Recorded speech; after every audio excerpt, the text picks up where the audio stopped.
महाराष्ट्र नवनिर्माण सेना के अध्यक्ष राज ठाकरे द्वारा गुड़ी पड़वा के भाषण में मराठी पर कड़ा रुख अपनाने के बाद राज्य भर में इसके प्रभाव दिखने लगे हैं और अब मनसे ने मराठी व्यापारियों को सीधे मराठी सिखाने का फैसला किया है। मराठी स्कूल अभियान मुंबई के बोरीवली में मोक्ष प्लाजा में लागू किया गया था।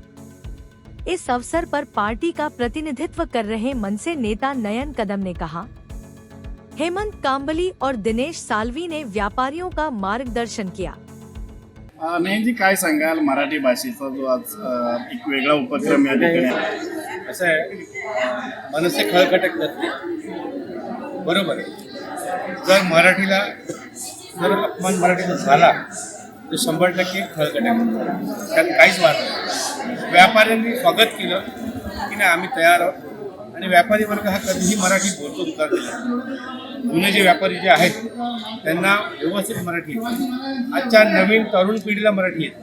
म्हणून आम्ही त्यांना एक समजवण्याचा आणि सांगण्याचा प्रयत्न केला, त्यांना पुस्तक दिलं, त्यांना मराठी शिकवण्याचा प्रयत्न केला की तुमच्याकडे गिऱ्हाईक आलं तर कसं बोललं पाहिजे।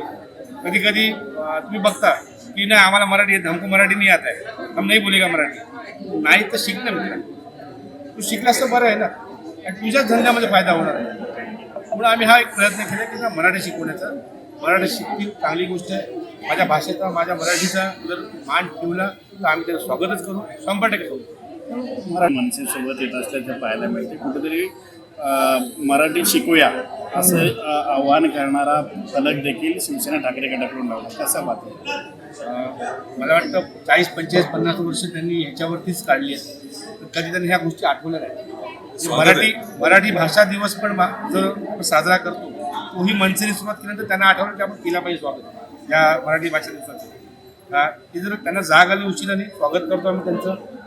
पण हे आज जसं साहेब बोलले की आज पिक्चर बघितल्यामुळे हिंदुत्व जागं झालं, आज मनसे करते म्हणून मराठी पण जागं झालं, असं नसतं। मराठी आपल्या रक्तात असलं पाहिजे। आणि आज व्यापारी त्याचं स्वागत करतात, मराठी बोलायला तयार आहे। तर शिवसेना आज स्वप्नातनं उठली आहे की आपण मराठीचं शिकवलं पाहिजे किंवा शिकले पाहिजे।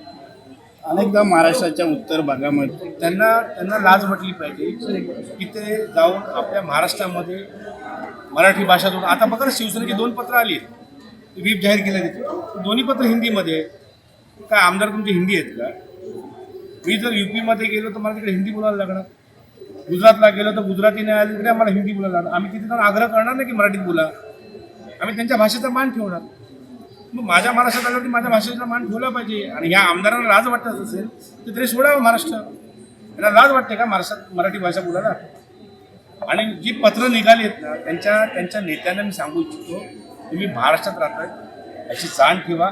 फक्त दुसऱ्यांच्या चोळ्यासाठी तुम्ही अशी हिंदीत पत्र काढू नका।